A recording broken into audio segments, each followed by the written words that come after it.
जय गुरुदेव नाम किसका, जय गुरुदेव नाम किसका, प्रभु का पावन नाम, प्रभु का पावन नाम। विश्व में शांति कौन लाएगा, जीवात्माओं का उद्धार कौन करेगा, जीते जी प्रभु दर्शन कौन कराएगा, आने वाली मुसीबतों से कौन बचाएगा, भाई भाई में प्रेम कौन लाएगा। जय गुरुदेव।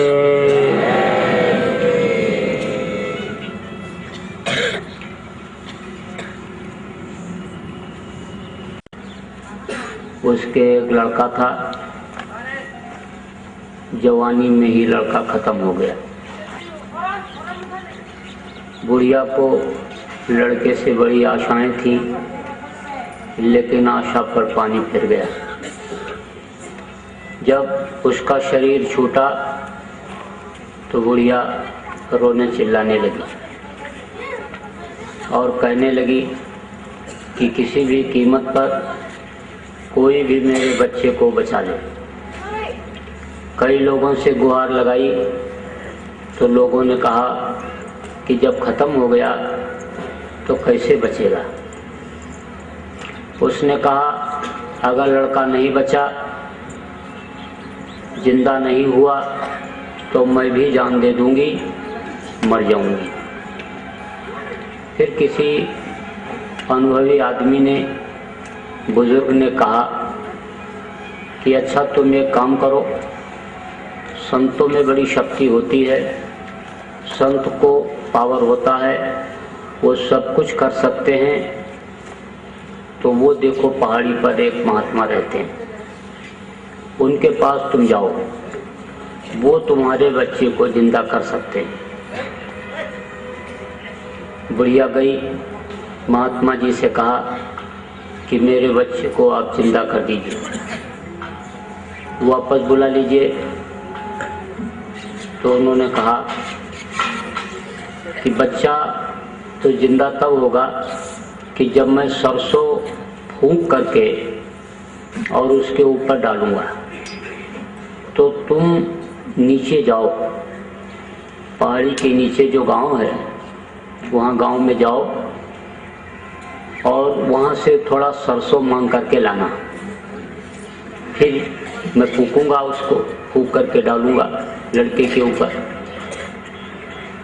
बुढ़िया बोली मैं जा रही हूँ और अभी सरसों ले आती हूँ। तो जब चलने लगी तब महात्मा जी ने कहा देख ऐसे घर से लाना कि जिस घर में मौत न हुई हो। तो बोली ठीक है। तो गई तो कहा कि थोड़ा सरसों दे दीजिए। एक घर में पहुंची तो घर वालों से कहा थोड़ा सरसों दे दीजिए। सरसों क्या करोगी? लड़के को जिंदा कराऊंगी। क्या मतलब? अरे भाई सरसों से लड़का कैसे जिंदा होगा? तो बुढ़िया ने कहा महात्मा जी ने कहा है। लोग धार्मिक विचारधारा के थे, समझते थे संतों की महिमा को। बोले संतों में तो पावर होती है, वो कर सकते हैं। तो बोले अच्छा इसको ले आओ, सरसों दे दो। तब तक वो फिर पूछ बैठी, महात्मा जी की बात याद आ गई। तो पूछा ये बताओ कि आपके घर में कोई मौत तो नहीं हुई है? अरे बोले मौत कैसे नहीं हुई, अभी पिछले साल ही मौत हुई है हमारे घर में। तो बोली तो फिर नहीं चाहिए। दूसरे घर में गई तो वहाँ सरसों मांगा। तो वहाँ के भी लोगों ने यही पूछा क्या करोगी? बताया। फिर पूछा ये बताओ आपके घर में कोई मौत तो नहीं हुई है? अरे बोले अभी हमारे पिताजी की मौत हो गई पिछले साल। बोली नहीं चाहिए। तीसरे घर में गई, वहाँ पूछा कि मौत तो नहीं हुई है? कहा मेरी माँ खत्म हो गई। किसी ने कहा सास खत्म हो गई। वापस लौट करके आई और महात्मा जी से कहा कहा महात्मा जी ऐसा घर तो कोई नहीं मिला कि जिसमें मौत न हुई हो। तब महात्मा जी ने कहा अच्छा तू बैठ जा, अब तेरे को मैं समझाता हूँ। यह मृत्युलोक है और इस मृत्युलोक में जितने भी लोग आए सबको जाना पड़ा और यह क्रम बहुत दिनों से चला आ रहा है। तो मृत्यु तो होनी ही थी, उसका समय आ गया और लड़का चला गया। तो ये वापस अब कैसे आएगा? ये तो जो उसका विधान है उस विधान के अंतर्गत वो चला गया और जाना सबको है। तुम्हारे लिए वो कुछ दिन के लिए आया था, तुम्हारा लेन देन था, एक दूसरे का कर्जा था, वो अदा हो गया तो जाना पड़ेगा। तो ये मृत्युलोक है और मृत्युलोक में जो जो लोग आते हैं सबको जाना पड़ता है। अपने शर्मा जी आज जिनके कर्म के अवसर पर सत्संग में आप सब लोग उपस्थित हुए हैं, अपने बीच में नहीं रहे। एक रस सत्संगी थे, बहुत दिनों से उनको जानता हूँ। एक रस भगत थे और बहुत लोगों को उन्होंने सत्संगी बनाया। सबसे मुख्य चीज़ तो ये रही कि अपने बच्चों को, परिवार वालों को सत्संगी बनाया, सत्संगी भाव में उनको रखा कि जिसका आज लाभ आप सब लोग उनके चले जाने के बाद उनके कर्म के अवसर पर सत्संग का ले रहे हो। तो आज 2 मिनट के लिए उनके परिवार वालों के दुखी रिश्तेदारों को, उनके परिवार वालों के मन को मालिक थोड़ी शांति दें, इसके लिए थोड़ा सा आप लोग आंख बंद करके मालिक से प्रार्थना कर लीजिए कि उनके दुखी संतप्त परिवार को ये गृहस्थ आश्रम जिसमें मनुष्य रहता है, उस गृहस्थ आश्रम में गमी और खुशी का कोई भी कार्यक्रम हो तो इसी तरह से पहले के समय में लोग कार्यक्रम आयोजित करते थे और सत्संग वचन कहते सुनते थे। बहुत सी सीख लोगों को मिलती थी। लोग इस चीज़ को समझने लगते थे कि खाने पीने और मौज मस्ती के लिए ही नहीं ये मनुष्य शरीर मिला है, बल्कि शरीर को चलाने वाली शक्ति जिसको जीवात्मा कहा गया, इसको अपने घर पहुंचाने के लिए मिला हुआ है। नरक में न जाना पड़े, 84 में ना आना पड़े, इसके लिए मनुष्य शरीर मिला है। तो उससे मनुष्य शरीर से कुछ काम कर लेना चाहिए, क्योंकि जितने भी लोग इस मृत्युलोक में आए वो सब छोड़ करके चले गए। जाना सबको पड़ता है। राम जैसे भगवान, कृष्ण जैसे भगवान, मीरा, पलटू, नानक, दादू, मीरा जैसे संत आए, लेकिन उनको भी छोड़ करके जाना पड़ा। जितने भी संत इस धरती पर आए उन्होंने जीवों को अपनाया, रास्ता बताया, रास्ते पर चलाया और अगर कमजोर पड़े तो उंगली पकड़कर मंजिल तक भी पहुंचा दिया। किसी ने 7 को पकड़ा, किसी ने 5 को पकड़ा, किसी ने 10 को पकड़ा। इस तरह से जीवों को पकड़ करके निज घर पहुंचाया। उन्हीं में से एक नानक देव जी भी थे। 7 जीवों को उन्होंने पकड़ा। एक का कर्म खराब हो गया जिससे उसको नरक जाना पड़ा, तो नरक में गए उसको निकालने के लिए। और जब नरक में पहुंचे तो बोले कि निकल चल, मैं तुझको निकालने के लिए आया हूँ। तो नर्क में जितने भी जीव थे सबके लिए उसने आवाज़ लगा दिया, कहा कि मैं गुरु जी का अंगूठा पकड़ने जा रहा हूँ और तुम लोग मेरे पैर का अंगूठा पकड़ो, एक दूसरे का पकड़ते जाओ और निकल चलो, मौका अच्छा है, अब इतना अच्छा मौका फिर नहीं मिलेगा, नर्क में तुमको निकालने के लिए कोई आने वाला नहीं है। तो नानक जी ने कहा तुम ये क्या कर रहे हो? तो उसने कहा ठीक कर रहा हूँ, आप जैसे समर्थ संत नर्क में मेरे ऊपर दया करके मुझे निकालने के लिए आए और ये मेरे साथ अगर नहीं निकल पाए तो फिर इनको कौन निकालेगा। तो नानक जाए अंगूठा बोरा और सब जीवन का किया निबेरा, सबको पार कर दिया उन्होंने। एक बार पूरा नर्क नानक देव जी महाराज के समय पर पूरा खाली हो गया था, लेकिन मृतलोक में थे और मनुष्य शरीर में थे तो उनको भी छोड़ करके जाना पड़ा। वो भी मृतलोक से बाहर गए, तो जितने भी लोग आए सबको छोड़ करके जाना पड़ा। तो जब ऐसे ऐसे बलवान कि जिनके सामने वरुण कुबेर सुरेश समीरा रण समुद्र का नदीरा बड़े बड़े देवता नहीं ठहरते थे, उनको भी खाली करना पड़ा। ऐसे रावण को 6 महीने कांख में दबाए रहे राजा बलि, वो भी चले गए। वेणु जैसे दानी चले गए, दधीच जैसे दानी मनुष्य शरीर में थे जिन्होंने देवासुर संग्राम में अपने हड्डी का दान दे दिया था, उनको भी जाना पड़ा। तो उनको आपको भी जाना पड़ेगा। लेकिन अब ये विचार करने की ज़रूरत है कि जो जो लोग गए फिर वापस तो नहीं आए, कुछ समाचार हाल बताने के लिए नहीं आए, और विभिन्न तरीकों से गए, विभिन्न स्थानों पर उनकी आत्माएं गईं। जो जो गए बहुत नहीं आए, राजा रंग फकीर और कोई जात चढ़ पाल की, कोई बंधे जंजीर, कोई जंजीर में बंध करके जाता है, कोई पालकी पर चढ़ करके जाता है। जीवात्मा भी आदमी की, इंसान की कई तरह से निकलती है। जो संत होते हैं वो तो अपनी इच्छा अनुसार निकाल लेते हैं अपनी जीवात्मा को।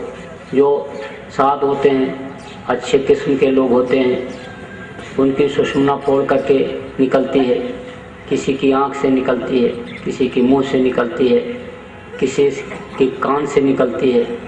और जो पापी कुकर्मी जीव होते हैं उनकी गुदा पाखाने पेशाब के रास्ते से निकलती है, तो बहुत तकलीफ होती है। ऐसे रास्ते से निकलने में बहुत तकलीफ होती है। तो ऐसे रास्ते से निकलती नहीं है, निकाली जाती है। तो जो निकाली जाती है तो उसमें कुछ प्रेत योनि में भी चली जाती है। तो जब प्रेत योनि में जाती है जीवात्मा, जबरदस्ती निकाली गई, बगैर टाइम के निकल गई, समय पूरा नहीं हुआ, बीच में ही चली गई, तो वो प्रेत योनि में चली जाती है। तो उसके लिए, उसके शांति के लिए ये सब कर्म किए जाते हैं। जो हवन है, पिंडदान है और तरह तरह की खुशबू की चीज़ें ये सब रखी जाती हैं, ये सब उसके लिए किया जाता है। जो संत के अपनाए हुए जीव होते हैं उनके लिए तो कुछ नहीं। संत के जीव को संत जिनको अपनाते हैं उनको पहुंचा देते हैं। फंस जाते हैं कहीं बीच में तो मनुष्य शरीर मिल जाता है, लेकिन तब तरीका अपना अपना अलग अलग लोगों का रहा है और लोग उसी तरह से यानी करते आ रहे हैं इस क्रिया को। सत्संगियों को ये चाहिए कि उसमें फंसा न जाए, जिससे कोई लाभ नहीं है उसमें फंसने की जरूरत नहीं है। ऐसे समय पर लोगों को मालिक की चर्चा सुना दिया जाए, मालिक को याद करा दिया जाए और आदमी को ये बोध करा दिया जाए कि भाई जैसे इनका शरीर छूटा है, हमारा भी शरीर किसी दिन इसी तरह से छूटेगा। और मौत जब आदमी को याद रहती है, याद करता रहता है मौत को, तो बुराइयों से वो बचा रहता है। तिब्बत में जब बच्चा पैदा होता है तो उसके कफन को ला करके कमरे में लटका देते हैं, और जब अपने कमरे में जाता है तो अपने कफन को देखता है, और जब देखता है तो मौत याद आ जाती है। तो मौत जब याद आ जाती है, याद रहती है, तो बुराइयों से बचा रहता है। जब आदमी को तकलीफ होती है या देखता है कि मौत के समय पीड़ा होती है, छटपट कर रहा है आदमी, देखो कितनी तकलीफ में है, तो ये सोचता है कि भाई ऐसा कोई कर्म न बनने पावे कि जिससे तकलीफ हो। तो मुख्य रूप से आपको ये याद करने की ज़रूरत है कि हमने आपने जो वादा किया था माँ के पेट में, जब मुंह में मलमूत्र भरा हुआ था, मांस के लोथड़े भरे हुए थे, तो प्रार्थना किया था कि बाहर निकल करके हम दिन रात भजन करेंगे। उल्टा जीव रहा लटकाना, दादुर पक्षी के समाना। दादुर पक्षी की तरह से जब माँ के पेट में उल्टे टंगे हुए थे, तो उस समय पर यही कहा था कि अब प्रभु कृपा करो यही भांति, और सब तजी भजन करो दिन रात। सब कुछ तज करके दिन रात भजन करूँगा।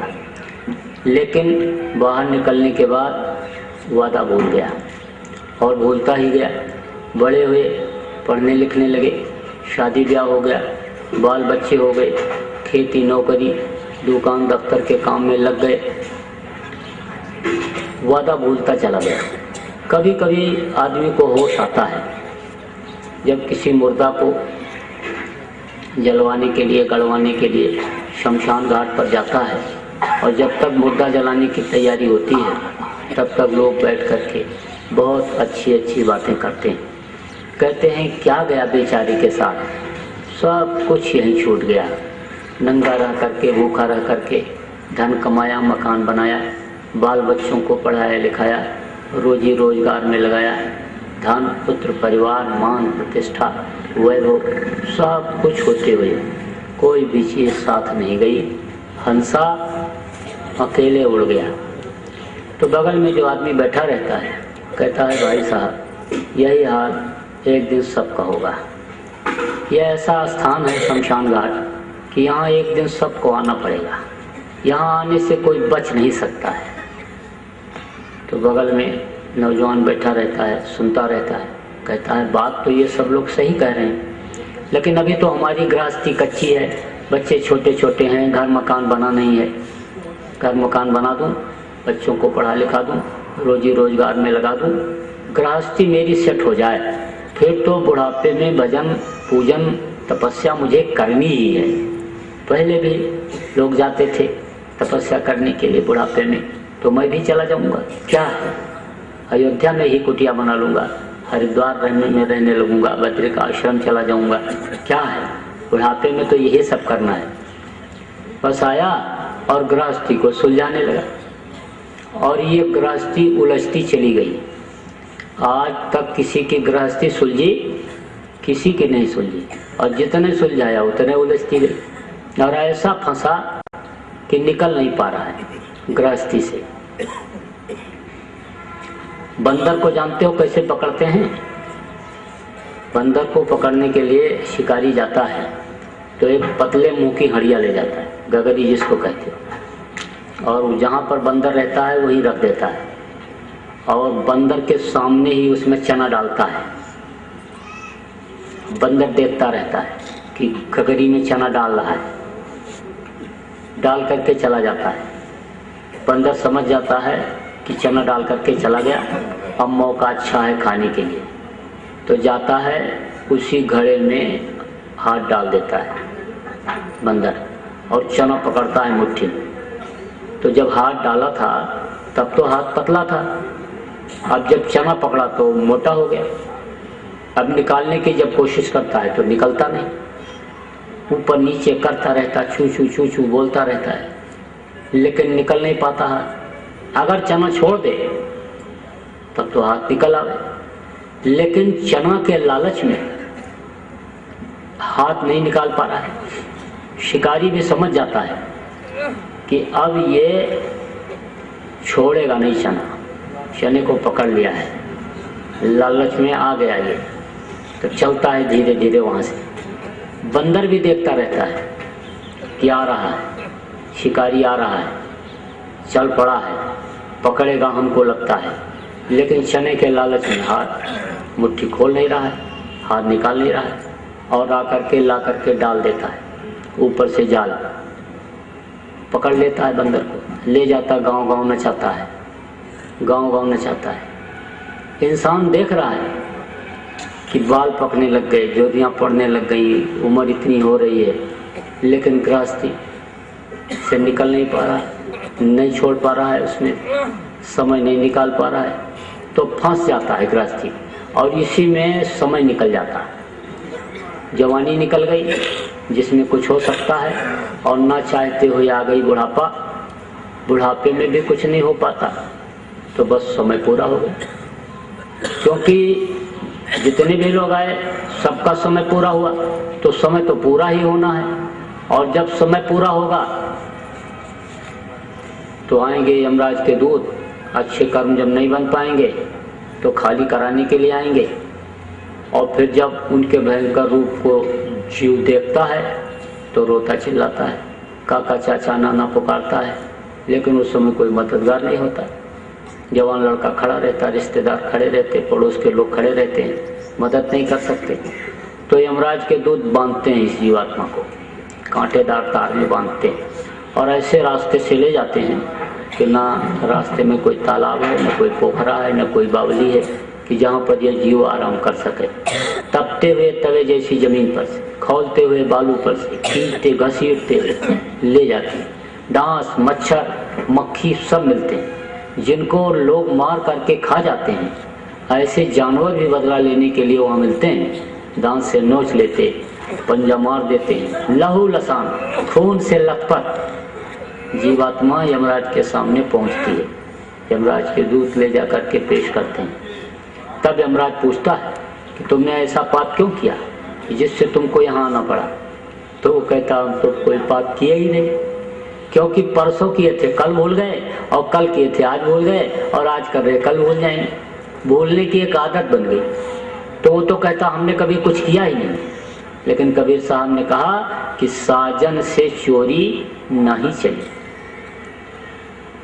जब पैदा हुए उसी समय दोनों कंधों पर दो दूत उस मालिक ने बैठा दिया, एक अच्छा लिखता है और एक बुरा। जैसे समय पूरा हो जाता ये अपना कागज, अपनी फाइल ले जा करके पेश कर देते हैं। फिर वो उसी आधार पर सजा बोल देता है, ले जाओ इनको नरकों में डालो। काटे जाते, सड़ाए जाते, गलाए जाते, तपाए जाते, काटते हैं और फिर जोड़ते हैं, फिर काटते हैं। आपका हाथ यहाँ से काट दिया जाए तो पंजा अलग हो गया, तो उंगलियों को काटोगे तो दर्द नहीं होगा, लेकिन काटने के बाद जोड़ा जाए और फिर काटा जाए तो फिर उतना ही दर्द होगा। तो काटते हैं, फिर जोड़ते हैं, फिर काटते हैं, फिर जोड़ते हैं। करोड़ों वर्ष तक नरकों में रहना पड़ता है। 22 प्रकार के नरक हैं और उनमें करोड़ों वर्ष रहना पड़ता है। 4 युग है, सतयुग, त्रेता, द्वापर और कलयुग। ये चारों युग जब बीत जाते हैं तब एक चौकड़ी होती है, और 72 बार जब चौकड़ी बीतती है तब एक मनवंतर होता है, और 14 मनवंतर जब बीत जाता है तब एक कल्प होता है। एक एक कल्प, एक एक नरक में कर्म के अनुसार रहना पड़ता है। उसके बाद वहाँ से जब छुटकारा मिला तो कुत्ता के शरीर में, बिल्ली के शरीर में, कीड़े मकोड़ों के शरीर में, सांप, गोजर, बिच्छू के शरीर में यही जीवात्मा डाली जाती है। जान बचाते इधर उधर फिरते रहते हैं। उसके बाद जब वहाँ से छुटकारा मिला तब 9 महीने के लिए माँ के पेट में लटकना पड़ता है, क्योंकि बच्चा तैयार होने में 9 महीना लगता है। इन्हीं दोनों आंखों के पीछे चतुर्संताकरण 4 दल कमल है, उसके पीछे 6 दल कमल है, मृत्यु कमल जिसको कहते हैं। तो वहाँ पर मृत्यु कमल में 6 तरह की शक्तियाँ काम करती हैं, जन्म, अस्त, परिणामी, वृद्ध, क्षीण और मृत्यु। तो इनका अलग अलग काम है। इन्हीं शक्तियों से बच्चा बनता है और बाहर निकलता है। तो जन्म शक्ति का काम क्या होता है? रज और बीज को मिला करके एक रहम कहलाता, अंदर में बर्तन कह लो, माँ के पेट तो रहम कहलाता है। तो रज और बीज को वो खींच करके उसमें इकट्ठा कर देती है जन्म शक्ति। जन्म अस्त का काम क्या होता है, उसको अलग अलग हिस्से में बांट देता है। और वृद्ध परिणामी शक्ति का काम होता है उसके ऊपर झिल्ली पर्दा लगा देना। और वृद्ध शक्ति का काम होता है उसको सूज को बढ़ा देना, पवन के जरिए, हवा के जरिए बढ़ता है पेट में। और वृद्ध और मृत्यु यानी शीड़ का काम होता है अंग बना देना। अब इनमें से जो शक्ति कुछ कम रह जाती है उसमें अंग विहीन हो जाता है। किसी का पंजा नहीं, इतना ही हाथ बना, किसी का पैर लंगड़ा रह गया, किसी की कोई शक्ति जब बढ़ाने वाली बढ़ गई तो हाथ में 5 उंगली की जगह 6 उंगली हो गई, कान एक और इधर निकल आता है। और मृत्यु शक्ति का काम होता है माँ के पेट से बच्चे को बाहर निकाल देना। तो इस तरह से ये शक्तियाँ होती हैं और 9 महीने में ये पिंड फिर बच्चा फिर तैयार होकर के माँ के पेट से बाहर निकलता है। तो बाहर निकले, 9 महीना वहाँ रहे और फिर उसके बाद फिर बाहर निकले। तो जन्मत मरत दूसरा दुख हुई। जन्मते वक्त और मरते वक्त भी तकलीफ बहुत होती है। तो जन्मते वक्त की तकलीफ झेला, मनुष्य शरीर मिला, लेकिन सदगुरु नहीं मिले, रास्ता बताने वाले नहीं मिले, तो अपने घर अभी तक पहुँचे ही नहीं पाए। क्योंकि ये मिट्टी और पत्थर का घर ये अपना घर नहीं। अपना घर अगर ये होने को होता तो बाप दादा यही कहते कहते न चले गए होते कि ये घर मेरा, ये घर मेरा, ये घर मेरा। ये अपना घर नहीं, अपना वतन, अपना घर अपने से बहुत दूर हो गया। और अपना घर जहाँ पर है वहाँ कोई गंदगी नहीं, कोई नापदान नहीं बहता, कोई नाली नहीं बहता।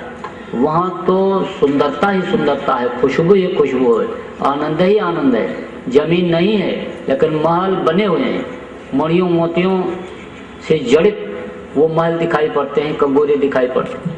वो अपना घर अपना देश छोड़े हुए बहुत दिन हो गया। और जब से इस मृत्युलोक में आए, इस काल भगवान के देश में आए, तब से अभी तक वापस पहुंच नहीं पाए। तो गुरु महाराज ने, बाबा जय गुरुदेव जी महाराज ने यही तो कहा कितने करोड़ वर्ष बीत गए, कितने सतयुग त्रेता द्वापर कलयुग युग बीत गए और अभी तक तुम अपने घर नहीं पहुंच पाए। तो अब चेत जाओ, अपने घर चलने के लिए अब चेत जाओ, क्योंकि दोबारा ये मनुष्य शरीर तुमको फिर मिलने वाला भी नहीं। और मनुष्य शरीर अगर नहीं मिला तो और किसी पशु या पक्षी के शरीर में, किसी जानवर के शरीर में से ऐसा कोई रास्ता नहीं गया है कि जिससे अपने घर तुम पहुंच पाओगे। यहाँ तक कि देवी देवताओं के शरीर से भी ऐसा कोई रास्ता नहीं गया हुआ है कि जिससे स्वर्ग और वैकुंठ के ऊपर ब्रह्म पारब्रह्म काल महाकाल लोक हैं उनमें वे जा सकें, अपने वतन अपने मालिक के पास पहुंच सकें। उनका समय निश्चित है, उनकी सीमा निश्चित है। जब उनका समय पूरा हो जाता है तो उनको नीचे इसी मृत्युलोक में आना पड़ता है।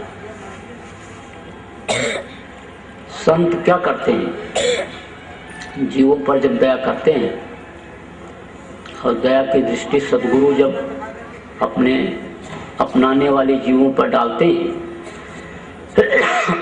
तो कर्मों को नष्ट करते हैं। अच्छे और बुरे दोनों कर्म ये जीव को पार नहीं करने देते हैं। आपने किसी को रोटी खिलाया, पानी पिला दिया, दवा खिला दिया, किसी का इलाज करा दिया, बच्चे की फीस दे दी, शादी ब्याह करा दिया, समय से लड़की की शादी करा दिया, तो क्या बना? पुण्य बना। तो पुण्य बनेगा तो कहाँ जाओगे शरीर छूटने के बाद? स्वर्ग और वैकुंठ में। लेकिन जैसे समय पूरा होगा, इतने समय के लिए, जितने समय के लिए आपका पुण्य बना हुआ है, उतने समय के लिए स्वर्ग और वैकुंठ में जैसे जाओगे वो पूरा हो जाएगा, वैसे फिर तुमको नीचे मृत्युलोक में भेज देना पड़ेगा, उतर जाना पड़ेगा, उतर आना पड़ेगा। थोड़ी छीड़े मृत्युलोक है। हाँ, ये जरूर है कि वहाँ के जो जीव होते हैं अच्छे अच्छे घरों में जन्म लेते हैं, राजा महाराजा के यहाँ, बड़े बड़े सेठ साहूकारों के यहाँ सम्मानित स्थान पर बैठाए जाते हैं, पंडित मुल्ला पुजारी मठ के मठाधीश बनाए जाते हैं, आश्रम के महंत बनाए जाते हैं। और पाप अगर बना तो नरकों में जाना पड़ेगा। तो ये दोनों बाधक होते हैं। तो इसीलिए पाप पुण्य जब दोनों नासे और तब पावे ममपुर वासे, तो वो दोनों को नष्ट करते हैं। तो देवता भी तरसते हैं इस मनुष्य शरीर के लिए, क्योंकि उनके अंदर रास्ता ही नहीं है ऐसा। नर समान नहीं कौनो देही, और जीव चराचर जाचते, चर और अचर के जितने भी जीव हैं सब इस मनुष्य शरीर के लिए प्रार्थना करते रहते हैं कि थोड़े समय के लिए भी हमको मनुष्य शरीर मिल जाता हो तो हम अपना काम बना लेते हैं। तो यह साधना का घर है, पूजा का यह मंदिर है। साधन धाम मोक्ष का द्वारा, अब पाई न जे परलोक समारा, सो परत दुख पावई, सिर दुन दुन पछताएं और कालें कर्म ईश्वरें मिथ्या दोष लगाएं। पूजा का घर है, इन्हीं दोनों आंखों के बीच से रास्ता गया हुआ है। गुरु महाराज बाबा जय गुरुदेव जी महाराज ने तो बताया ही, लेकिन और लोगों ने भी बताया। कहा ऐन के अधर दो चश्म के बीच, ऐन माने ये चेहरा, ऐन के अधर दो चश्म के बीच, चश्म माने आंखें, आंखों के बीच में खशम को खोज, खशम माने पथ, परमात्मा की तलाश कर, जहाँ झलक तारा, जहाँ तारा झलकता है। ऋषि मुनियों ने कहा कि अंदर में प्रकाश है। हजरत मोहम्मद साहब ने कहा अंदर में रोशनी है। ईसा मसीह ने भी कहा if thine eye be single thy whole body shall be full of light. लोगों ने अनुभव भी किया, देखा भी। अगर देखा ना होता तो ब्रह्मानंद कैसे लिखते? ब्रह्मानंद ने कहा कि अचरज देखा बारी साधो, अचरज देखा बारी रे, गगन बीच अमृत का कुआं, झरे सदा सुखकारी रे, पंग पुरुष चढ़े बिन सीढ़ी, पीवे भर भर जारी रे, अचरज देखा बारी साधो, अचरज देखा बारी रे। बिना भूमि एक महल बना है, तामे ज्योत अपारी, कोई हाइड्रोजन ट्यूबलाइट गैस बत्ती नहीं जल रही, लेकिन जर्रे जर्रे में रोशनी है। मकान में हर जगह पर प्रकाश, हर जगह पर रोशनी है। अंधा देख देख सुख पावे, बात बतावे सारी रे। आंख को बंद किया तो अंधे हो गए, लेकिन इन बाहरी आंखों को बंद करने पर अंतर में उजाला होता है और उस प्रकाश से वो चीज दिखाई पड़ती है। उन्होंने इस चीज को लिखा,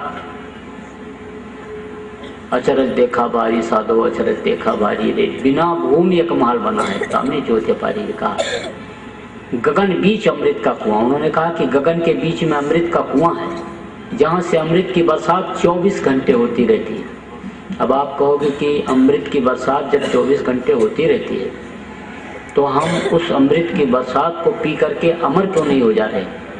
उस अमृत जल को पी करके अमर लोक को क्यों नहीं पा रहे? हमारी जीवात्मा अमर क्यों नहीं हो जा रही? तो उसका कारण है, कारण यह है कि इस जीवात्मा का मुंह नीचे की तरफ हो गया, नीचे की तरफ हो गया। तो जैसे आप लोग अंग्रेजी पढ़े लिखे बहुत से लोग बैठे हो, तो DOG डॉग, डॉग माने कुत्ता, और पलट के पढ़ो उधर से इधर से तो GOD गाड, गाड माने परमात्मा। इधर से पढ़ोगे तो DOG डॉग, डॉग माने कुत्ता। तो कुत्ते को कोई ज्ञान नहीं, कोई विवेक नहीं, कोई बुद्धि नहीं। कुत्ते को तो सिखाया जाता है, गेंद फेंकते हैं और कहते हैं कि ले आ। कोई दूसरा कुत्ता जा रहा होता है, बिल्ली जा रही होती है तो उसको कहते दौड़ दौड़ दौड़ दौड़ उस तरह से, या बुलाते हैं आजा रोटी खा ले, तब आता है। उसको ज्ञान कराया जाता है, ज्ञान होता नहीं, उसकी आदत डाली जाती है।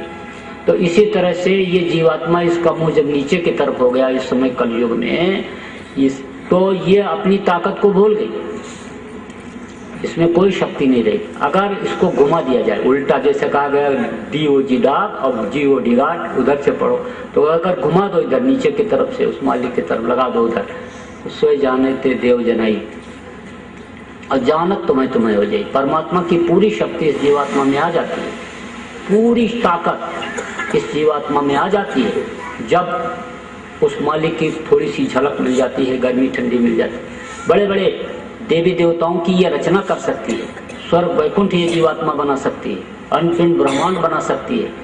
इसमें इस जीवात्मा में इतनी शक्ति आ जाती है उस मालिक के मिलने पर। इसीलिए तो पहले लोग जीवात्मा के लिए ही काम करते थे, पहले जीवात्मा को ही जगाने का काम करते थे, और जब ये जग जाती थी तो दुनिया की चीजों के लिए जो आज आदमी दौड़ रहा है उस समय पर नहीं दौड़ता था। फिर तो जो इच्छा की नहीं मनमानी, और हरि प्रताप का दुर्लभ नहीं, जिस चीज की आदमी इच्छा करता था उसकी वो इच्छा पूरी हो जाती थी। काश्तकार अपने खेत में खड़ा होकर के हाथ जोड़ करके पानी मांगता था, बादल बरस जाते थे। सती सावित्री ने पति के प्राण को वापस ले लिया था। सती अनसुईया ने ब्रह्मा विष्णु महेश को छोटा छोटा बच्चा बना दिया था। वीर तरकश से तीर निकाल करके धनुष पे चढ़ा करके मारता और दुश्मन को मार करके तरकश में तीर फिर आ जाती थी। जब महाभारत शुरू होने को हुआ तो कृष्ण भगवान जायजा ले रहे थे कौन कौन वीर आए हैं और किनके पास क्या क्या हथियार हैं। तो देखते हुए जा रहे थे तो पीपल के पेड़ के नीचे उनको एक आदमी खड़ा दिखाई पड़ा। तो उसके पास गए, पूछे तू कौन है? बोला बब्रवाहन। किस लिए आया है? लड़ाई लड़ने आया। लड़ाई लड़ने? तो तेरे पास कोई हथियार तो दिखाई नहीं पड़ रहा, तो लड़ाई कैसे लड़ेगा? तो उसके पास 3 तीर था, 3 बाण निकाला और कहा ये मेरे हथियार हैं। तो कृष्ण ने कहा इतना बड़ा महाभारत तू केवल 3 तीर से लड़ेगा? अरे बोला एक एक तीर मेरे कमाल दिखाएंगे। अच्छा क्या कमाल दिखाएंगे? तो उसने कहा देखो मैं एक तीर ये निकाल रहा हूँ और इसको अभी धनुष पे चढ़ा करके छोड़ता हूँ। पीपल के पेड़ के ऊपर जितने भी पत्ते हैं वो सब को नत्थी करेगा और बींध करके फिर आएगा। जमीन पर जितने पड़े हुए पत्ते हैं सूखे गीले सब को नत्थी करके और फिर मेरे पास आ जाएगा। तो बोले अच्छा ठीक है छोड़। तो छोड़ा उसने बाण। तो कृष्ण ने क्या किया, एक पत्ता तो ले लिया मुट्ठी में और दूसरे पत्ते को पैर से दबा दिया। अब जब उसने बाण छोड़ा तो वो बाण गया सारे पत्तों को नत्थी कर लिया, लगे हुए पत्तों को, और फिर नीचे जमीन पर आया, पड़े हुए पत्तों को नत्थी किया और नत्थी करके कृष्ण के पैर की तरफ बढ़ा। तब बब्रवाहन ने कहा पैर हटाओ नहीं तो पैर जख्मी हो जाएगा। तो पैर हटाया, उस पत्ते को नत्थी किया, फिर हाथ की तरफ बढ़ा। तब उसने कहा मुट्ठी खोलो नहीं तो हाथ भी जाएगा। तो उस पत्ते को भी नत्थी किया और नत्थी करके और फिर उसके तरकश में आ गया। तो कृष्ण ने कहा कि ये तो बहादुर है और इसके पास हथियार भी बड़े चोखे हैं। तब पूछा कहा अच्छा ये बता कि तू लड़ेगा किसकी तरफ से? तब बब्रवाहन ने कहा कि जो हारेगा उसी की तरफ से लड़ूंगा। तो कृष्ण ने कहा फिर तो लड़ाई बड़ी लंबी हो जाएगी क्योंकि हारेंगे कौरव और ये कौरवों की तरफ लड़ेगा, तो हम और ये दोनों आमने सामने हो जाएंगे और लड़ाई लंबी हो जाएगी। तो उन्होंने नीति का प्रयोग किया। तो उससे कहा अच्छा ये बता कि तेरे अंदर और कोई विशेषता है? उसने कहा विशेषता क्या है? कुछ नहीं, मेरे विशेषता क्या है? अरे भाई तू कुछ और बता अपने बारे में। तो उसने कहा मैं दानी हूँ। क्या चीज दान करता है? अरे मेरे पास कोई चीज रहती है, कोई मांगता है तो मैं दे देता हूँ। तो कृष्ण भगवान ने कहा तू मुझे भी देगा? आपको भी दे दूंगा। अरे मुझे भी देगा? दे दूंगा। अरे भाई तू मुझे भी दान देगा? हाँ हाँ बाबा दे दूंगा, मांगो तो क्या मांग रहे हो? तो कृष्ण ने कहा तू अपना सिर मुझे दान में दे दे। तो उसने कहा ठीक है, वादा किया है, कह दिया है तो दे दूंगा, लेकिन एक वरदान मुझे दीजिए, मैं महाभारत देख लूँ, क्योंकि मैं महाभारत देखने के लिए यहाँ पर आया हूँ। तो उसका सिर काट करके वहाँ पहाड़ के ऊपर रखवा दिया था। जब महाभारत खत्म हुआ तो भीम ने कहा मैंने मारा, नकुल ने कहा मैंने मारा, सहदेव ने कहा मैंने मारा। तो कृष्ण ने कहा मारा किसने? जो पूरा महाभारत देखा होगा वो बताएगा। तो ये हुआ कि भाई पूरा महाभारत देखा किसने?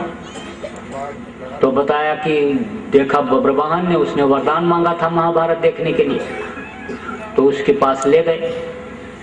तो उससे कृष्ण भगवान ने कहा ये बता कि तूने महाभारत देखा? पूरा देखा, हर पल हर क्षण देखा, जब तक महाभारत होता रहा मैं पलक भी नहीं दबाया, क्योंकि मैंने वरदान मांगा था महाभारत देखने के लिए। तो कृष्ण भगवान ने कहा क्या देखा तुमने? तो कहा मैंने देखा कि चक्र सुदर्शन चल रहा है, बड़े बड़े योद्धाओं का सिर काटता हुआ चला जा रहा है। तो कहा, कृष्ण भगवान ने कहा ये योद्धा जो कह रहे मैंने मारा मैंने मारा मैंने मारा, ये बोले ये सब मुंह फैलाए हिजड़े की तरह खड़े हुए थे, किसी का हाथ पैर भी नहीं हिल रहा था, केवल चक्र सुदर्शन चल रहा था। तो कृष्ण भगवान ने कहा, उसने कहा मेरे प्राण निकल जाएंगे। तो कृष्ण ने कहा तेरे प्राण निकल जाएंगे, लेकिन तूने परिवर्तन के समय में कुर्बानी दी, योगदान दिया है, मेरा साथ दिया है, तो तेरी पूजा मेरे नाम से कलयुग में होगी। तो खाटू श्याम यहाँ है, इधर आपके राजस्थान सीकर में बहुत खाटू श्याम के भगत हैं, बहुत पुजारी हैं वहाँ के भगत। तो खाटू श्याम के नाम से वही है भगवान। तो कहने का मतलब यह है कि इतनी शक्ति अर्जित कर लेते थे लोग जीवात्मा को जगा करके कि जो चाहते थे वो हो जाता था। तो जीवात्मा ये अपनी ताकत को भूल गई, अपनी शक्ति को भूल गई, इसलिए अब ये जो है इधर उधर भटक रही है, नरक 84 में चक्कर काट रही है, अपने वतन अपने घर पहुंच नहीं पा रही, इस मृतलोक में दुख के संसार में ये गोते खा रही है, दुख के समुद्र में गोते खा रही है। तो आगे फिर क्या लिखा उन्होंने ब्रह्मानंद ने कि बिना बजाए निष्दिन बाजे, घंटा शंख नगारी दे, और बहिरा सुन सुन मस्त होत है, तन की सुध विसारी दे, अचरज देखा भारी साधो, अचरज देखा भारी। कोई बजा नहीं रहा है, लेकिन अनाद वेदवाणी 24 घंटे हो रही, हमेशा मस्ताना बाजा बज रहा है। ये मंदिर आपके सामने गुरु महाराज ने बनवाया है, दादा गुरु जी महाराज की स्मृति में। इसमें आप देखिए जब लोग बैठते हैं कई कई घंटे बैठे रह जाते हैं, और 1 किलो मांस काट लो शरीर से, वो बोलने वाले में मस्ती आ जाती है, आनंद आ जाता है। तो उन्होंने कहा कि जहाँ झलक तारा उसी बीच खुद खुदा का तख्त है, उसी के बीच में वो परमात्मा बैठा हुआ है। और शिष्ट से देख जहाँ बहिष्ठ पसारा, तीसरी आंख से देखो जहाँ पर बैकुंठ है। परम पूज्य बाबा जय गुरुदेव जी महाराज भी कह रहे, जो गोस्वामी जी महाराज ने कहा कि उगर ही विमल विलोचन ही के, और मिटे ही दोष दुख भव रजनी के, और सूझे रामचरित मणिमाणिक गुप्त प्रकट जो जय का। अंतर में मानस में जो राम का चरित हो रहा है वो तब दिखाई पड़ेगा जब दिव्य दृष्टि खुलेगी, आत्मचक्षु नेत्र खुलेगा, तब दिखाई पड़ेगा। तो वही बाबा जी भी कह रहे कि इस समय पर तीसरी आंख खोल करके भगवान का मिलना बहुत आसान है। इस समय कलयुग में आटा दाल का मिलना कठिन, लेकिन मालिक का मिलना बहुत आसान। और जब मालिक मिल गया तो उसी की बनाई हुई ये सारी खिलकत है। फिर पापी पेट के लिए इंसान को गुनाह करने की, गलती करने की जरूरत पड़ेगी नहीं। तो आप लोगों में से जीवात्मा के कल्याण का, अपने घर पहुंचाने का रास्ता जिनको नहीं मिला, आप लोग ले लीजिए। बाबा जी दे रहे, बांट रहे हैं, इस समय दान में दे रहे हैं। कोई ये जरूरी नहीं है कि आगे चल करके फिर वो इसी तरह से उदारता बरतें और दें। कोई दिन के लिए बीच में तबीयत खराब हो गई तो बंद कर दिया, तो लोग रोते हुए तड़पते हुए चले गए वापस। कितनी तड़प लोगों में देखी गई। तो कोई जरूरी नहीं है कि फिर आगे वो जो इस समय पर अनमोल चीज दे रहे हैं वो आपको मिल ही जाए। राजपाट धन दौलत देने से जो चीज नहीं मिलने वाली उसको बाबा जी दान में दे रहे हैं, लुटा रहे हैं। आप ले लो। पलटू साहब ने कहा कि दोबिया वो मर जाएगा, चादर लीजिए धोए, चादर लीजिए धोए भाई वो बहुत पुरानी, और चल सतगुरु के घाट बहे जाए निर्मल पानी। तो चादर कौन सी है? ये अंदर का, ये जो चतुष्अंतःकरण में जो कर्म जमा होते हैं उसको धोने की बात उन्होंने कहा। जाति के धोबी की बात नहीं आई है। बाबा जी भी पहले कहा करते थे कि मैं जाति का धोबी नहीं हूँ, लेकिन मन चित्त बुद्धि अंतःकरण का सफाई करने वाला धोबी हूँ। तो आप अपनी अंतरात्मा की धुलाई करा लो, और जब बर्तन साफ हो जाएगा, दिल का हुजरा साफ हो जाएगा, तो मालिक आकर के बैठ जाएगा। और जब तक गंदगी रहेगी, सिंहासन गंदा रहेगा, तब तक वो कहाँ से बैठेगा। वो कैसे दिखाई पड़ेगा? जब तीसरी आंख के सामने पर्दा लगा रहेगा तो कैसे यानी वो दिखाई पड़ेगा? हम आप आमने सामने बैठे हैं, बीच में पर्दा लगा दिया गया, बहुत दूर हो गए, और पर्दा हट गया तो आमने सामने। इसी तरह से वो मालिक इसी मनुष्य मंदिर में मिलता है। तभी तो उसने कहा, तभी तो कबीर साहब ने कहा कि जो तिलमा ही तेल है, जो चकमक में आग, और तेरा साईं तुझ में जान सके सो जान। फकीर ने भी कहा कि अल्लाह अल्लाह का मजा मुर्शिद के मैं खाने में है, और दोनों आलम की हकीकत एक पैमाने में है। ना खुदा मंदिर में देखा, ना खुदा मस्जिद में है, और शेख जी रिंदों से पूछो दिल के आशियाने में है, इसी में वो मिलता है। लेकिन फिर आगे उसने कहा कि एक दिल लाखों तमन्ना, दिल तो एक है लेकिन इच्छाएं अनंत हैं। 10 बीघा जमीन है तो 100 बीघा हो जाए, 200 बीघा हो जाए, 500 बीघा हो जाए, एक दुकान है 4 दुकान हो जाए, एक मकान है 8 मकान हो जाए, जिसके पास लाख है कहता करोड़ हो जाए, करोड़ों वाला कहता अरब खरब हो जाए, अरब खरब जिसके पास है कहता कुबेर भगवान का खजाना हम ही को मिल जाए।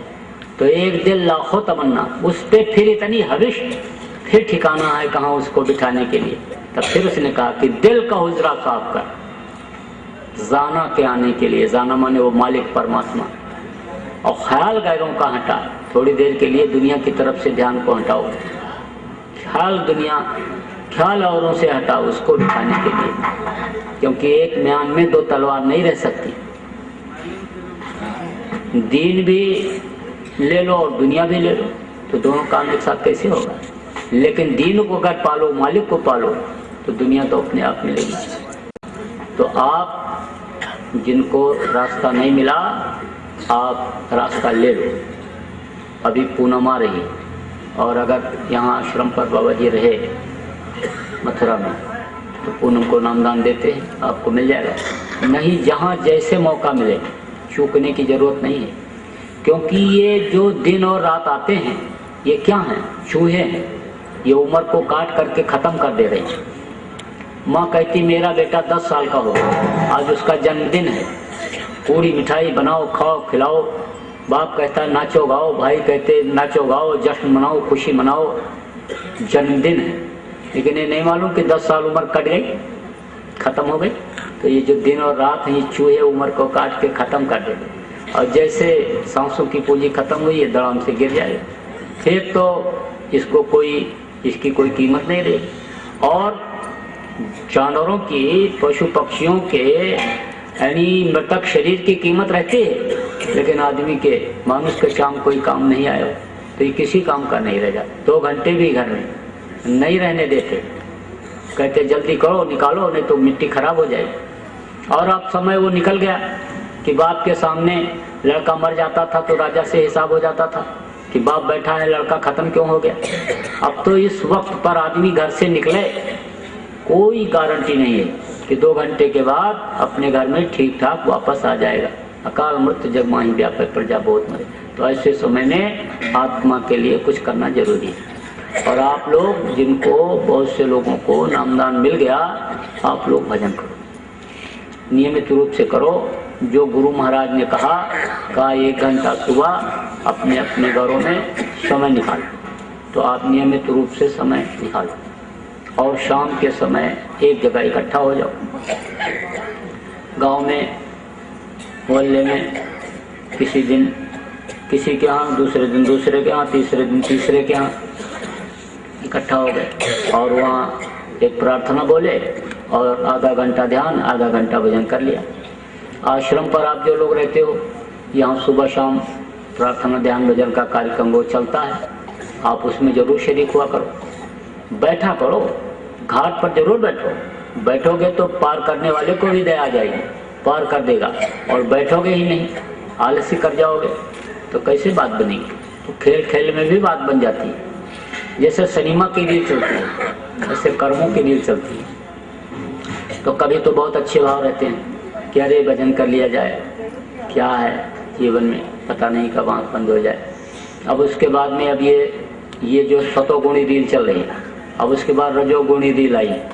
रजोगुणी रील आ गई तो बस थोड़ा रजाई और सरकाए, बोले सुबह उठ जाएंगे 4 बजे तो जरूर करेंगे, उठ जाएंगे। अब बस लेट गए। थोड़ी देर लेटे रहे, तब तक तमोगुणी रील आ गई। बस याद आ गया किसी ने गाली दिया था 10 साल पहले, अब उसके ऊपर गुस्सा करने लगे। अब कहे अब मिल जाता तो मार देता। अब प्लानिंग करने लग गए कि मारेंगे, अब तो बदला लेंगे। तब तक फिर सतोगुणी रील आ गई, अरे मारेंगे तो मारेगा वो भी, और मार दिया कहीं मर गया तो मानव हत्या का पाप लगेगा, ये हो। तो इसी तरह से रील ये चलती रही। इसी तरह से सतोगुणी भाव रहा, और उसमें मन थोड़ी देर के लिए अगर रुक गया तो उतने में ही काम हो जाता है। इसलिए बैठना जरूर चाहिए, अभ्यास जरूर करना चाहिए, और मन चंचल ये न हो उसके लिए थोड़ा सा खान पान में परहेज रखना चाहिए। इधर उधर खाने पीने से कर्म आ जाता है। और शाकाहारी की जो शिक्षा गुरु महाराज दे रहे हैं, उस शिक्षा को तो आप लोग गांठ में बांध लो। शाकाहारी रहना ही है जीवन में, और अगर कहीं मांसाहार का सेवन किया तो जान करके जो गलती करता है उसको बहुत सख्त सजा मिलती है। अब आप इस बात को समझो कि उत्तम कुल पुलस्त का नाती, और शिव ब्रज उत्तम कुल पुलस्त ऋषि का नाती था। सोने की लंका थी, 4 वेद 6 शास्त्र और 18 पुराण का जानकार था। बड़े बड़े देवता उसके सामने नहीं ठहरते थे, वरुण कुबेर सूर्य समीरा, रण सम्मुख देख काव नदीरा। लेकिन उसको राक्षस कहा गया। किसको? रावण को। क्यों राक्षस कहा गया और क्यों उसका सर्वनाश हुआ? मांस खाता था, शराब पीता था, और दूसरे की माँ बहन बहू को गलत नजर देखता था, इसीलिए उसका सर्वनाश हो गया। 1 लाख पूत 1.25 लाख नाती, और तो रावण कर दिया न, एक भी नहीं बचा, सब चले गए। तो अब आप इस बात को समझो कि जब वो नहीं बचा तो उसका कर्म करने वालों का क्या हाल होगा। तो उस बुराई से तो हमेशा दूर रहना। ऐसे नशे का सेवन मत करना कि जिससे माँ बहन बहू बेटी की पहचान आंखों से खत्म हो जाती है। इस बात को आप लोग गांठ में बांधो। और शराब में तो 1000 बुराई, 1000 बुराई। एक बार, अरे जल्दी तो नहीं है, अरे भूख तो नहीं लगी, तो फिर खा के आए हो गए। थोड़ा ठीक है, अब तो टाइम है, थोड़ा सुना देते हैं जब सब लोग कह रहे हैं। तो एक बार अकबर ने बीरबल से कहा कि ये बताओ कि दुनिया में सबसे बुरी चीज क्या है। तो बीरबल ने कहा कि आप हमको थोड़ा मौका दीजिए तो हम आपको बताएंगे। बोले ठीक है। तो अकबर के महल के पीछे बगीचा था। बगीचे में उन्होंने एक मंदिर बनवाया जिसमें 4 दरवाजे लगवाए। 1 नंबर दरवाजे पर एक सिपाही को तलवार लेकर के खड़ा कर दिया और एक छोटे से बच्चे को बैठा दिया। 2 नंबर दरवाजे पर एक खूबसूरत औरत को ला करके बैठा दिया। 3 नंबर दरवाजे पर कुछ मांस के टुकड़ों को तलवा करके फ्राई करा करके रखवा दिया और सिपाही खड़ा कर दिया। 4 नंबर दरवाजे पर शराब की बोतल रखवा दी और सिपाही खड़ा कर दिया।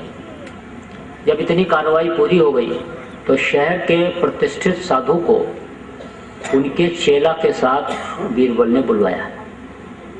तो साधु बाबा को तो बैठा दिया मंदिर में और चेले से कहा जब गुरुजी बुलाएंगे तब तुम अंदर आना। तो चेला हो गया बाहर। थोड़ी देर के बाद साधु बाबा ने अपने चेले को बुलाया, बेटा आ जा, जरूरत है तेरी। तो चेला जब मंदिर में 1 नंबर दरवाजे से अंदर जाने लगा तो सिपाही ने रोका और कहा इस लड़के का कत्ल कर दो और फिर तुम अंदर चले जाओ। तो उसने कहा मानव हत्या इतना बड़ा पाप तो कोई पाप नहीं होता है। मंदिर में लोग मूर्ति नहीं रहती है तो भी मंदिर को नहीं गिराते हैं, और जिस मानव मंदिर में वो मालिक खुद विराजमान है उसको मैं कैसे गिरा दूं? ये मेरे से नहीं होगा। सिपाही ने कहा तो फिर और दरवाजे से जाओ। जब 2 नंबर दरवाजे पर पहुंचा तो औरत ने कहा तुम अपनी मुझे पत्नी बना लो और फिर उसके बाद अंदर जाओ। तो उसने कहा मैं तो विरक्त हूँ और तुम तो मेरी माँ और बहन की तरह से हो। जननी सम जान पर नारी और धन पराए विश्ते विश्वाली। दूसरे का धन जहर से भी जहर होता है और दूसरे की माँ बहन अपनी माँ और बहन की तरह से होती, और मैं तो ये काम कैसे कर सकता हूँ, ये नहीं होगा। तो उस औरत ने कहा तो फिर और दरवाजे हैं, इसमें जाना है तो और किसी दरवाजे से जाओ। 3 नंबर दरवाजे पर जब पहुंचा तो सिपाही ने कहा ये मांस के टुकड़े हैं, इनको तुम खा लो और फिर अंदर चले जाओ। तो उसने कहा ये भी खाने वाली चीज नहीं है, मनुष्य का भोजन ही मांस नहीं है। जड़ वस्तु का भोजन मनुष्य ग्रहण करता है, जड़ जो है वो मनुष्य का भोजन है, और चेतन को खाने का चेतन अधिकारी नहीं है। कुछ चेतन ऐसे हैं जैसे कुत्ता, बिल्ली, शेर, ये खाते हैं मांस, लेकिन उनका मैदा अलग होता है, चाट के पानी पीते हैं। और जो सूंघ के यानी खींच करके पानी पीता है वो मांस खाने का अधिकारी नहीं है। जैसे जानवरों में भी गाय, घोड़ा, बैल, भैंसा ये सब खींच के पानी पीते हैं।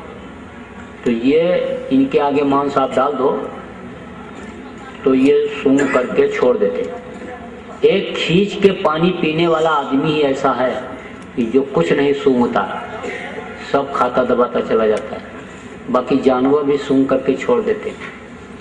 तो मनुष्य का भोजन जड़ वस्तु है, धान, गेहूं, चना, ज्वार, बाजरा, मक्का, ये मनुष्य का भोजन है।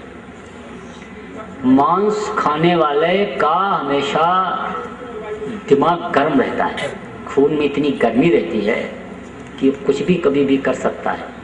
क्रोधी स्वभाव ही उसका हो जाता है, कामी स्वभाव ही उसका हो जाता है, अहंकारी स्वभाव ही उसका हो जाता है। एक कमरे में आप गाय बंद कर दो, बैल बंद कर दो, और दूसरे कमरे में 4 कुत्ता बंद कर दो।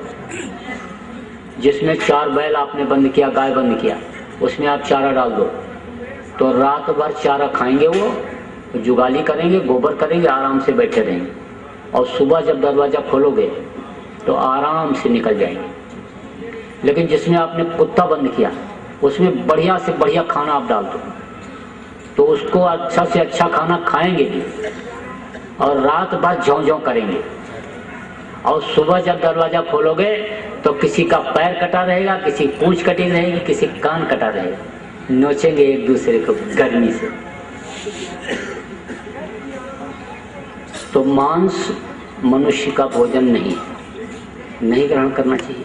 तो उसने कहा ये मनुष्य का भोजन नहीं है, इसको मैं नहीं खाऊंगा। तो सिपाही ने कहा तो फिर जो मांस खाएगा वही मंदिर में अंदर जाएगा इस दरवाजे से, और अगर तुमको जाना है तो कोई और रास्ता खोजो। अब केवल 4 नंबर दरवाजा बचा था। तो 4 नंबर दरवाजे पर जब पहुंचा तो सिपाही ने कहा शराब पी लो और फिर तुम अंदर चले जाओ। तो उसने कहा शराब? मुसलमानों की किताबों में लिखा है कि एक कतरा भी शराब का अगर जिस्म पर पड़ जाए तो उसको काट करके फेंक देना चाहिए। जो ऐसा नहीं करता वो शरीयत और इस्लाम दोनों से गिर जाता है। लेकिन हिंदुओं के यहाँ लिखा है कि खूब पियो, लिखा है कि गंगा जल कट बारों जाना और तदप न संत करें ते पाना। गंगा जल जैसे जल में चाहे शराब बनाया गया तो नहीं पीना चाहिए। शिष्ट लोग नहीं पीते, अच्छे लोग, सज्जन लोग नहीं पीते हैं। तो उसने कहा शराब पीने वाली चीज़ नहीं है, इसको मैं नहीं पीऊँगा। तो बोला कि तो जो शराब पिएगा वही अंदर जाएगा।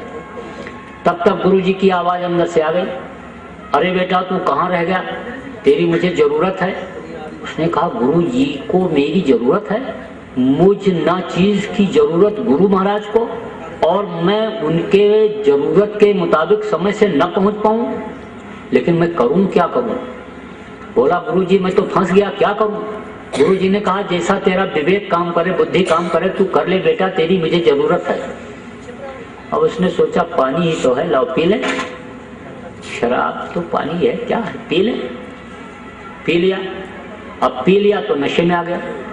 अब जब नशे में आया तो गया मांस खाया। मांस खाने के बाद औरत से भोग की, और जब उठा तो कहता अरे मेरे से तो बड़ी गलती हो गई, अरे मैं तो कहीं का ही नहीं रहा, अगर किसी ने देख लिया तो फिर तो मुझे फांसी राजा से दिलवाएगा और गुरुजी भी आश्रम से निकाल ही देंगे, मैं तो कहीं का नहीं रहा।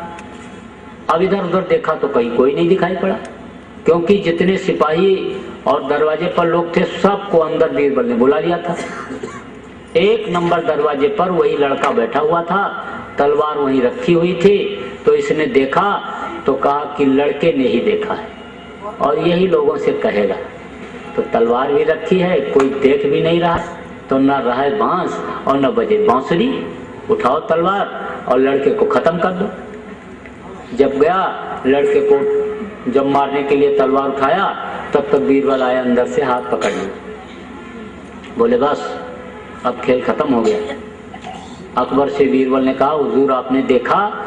बोले देखा तो सब, लेकिन समझ में बात नहीं आई।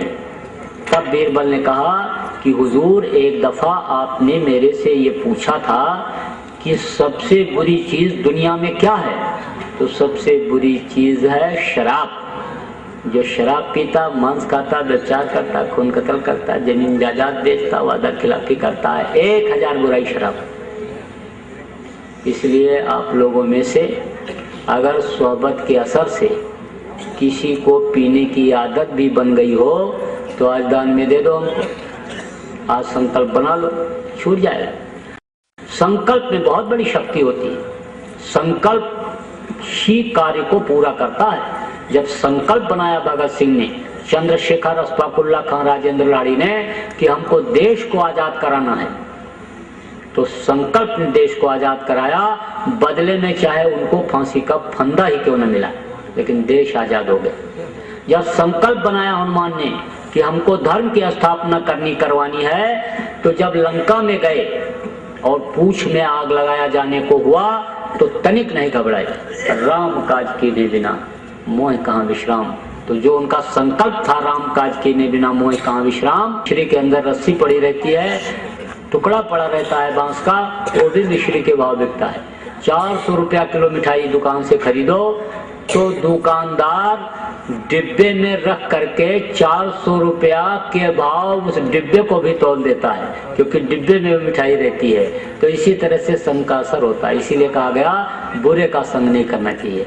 संग किसका करना चाहिए? साध संग मोहि देव नित, परम गुरु दाता, साध का संग करो, परमार्थी का संग करो। खराब मन जिसका हो, मन मलिन वाले का साथ न करो। आप परमार्थ करना चाहते हो, आपके मन में है, लेकिन उसने बीच में बाधा डाल दिया, तो उस परमार्थ से आप महरूम रह जाओगे। इसलिए मन मलिन वाले का भी साथ करो। हमेशा इस चीज का ध्यान रखो कि शरीर से अच्छा काम बुरा ना हो। किसी को अगर कोई भूखा दूखा आ जाए, उसको भूख लगी है तो रोटी खिला दें, प्यासे को पानी पिला दें, दूसरे के खाने वाले का फैलावें नहीं। हमेशा मेहनत और मजदूरी पर आप सब लोग भरोसा रखो, प्रारब्ध पर भरोसा रखो। जो प्रारब्ध में चीज मिली है, प्रारब्ध की जो चीज है वो आपको जरूर मिलेगी। और संतों के शरण में जो आ जाते हैं, संतों के ऊपर निर्भर हो जाते हैं, उनके प्रारब्ध में जो चीज नहीं होती है वो भी मिलती है। ये किसका देश है? काल भगवान का देश है।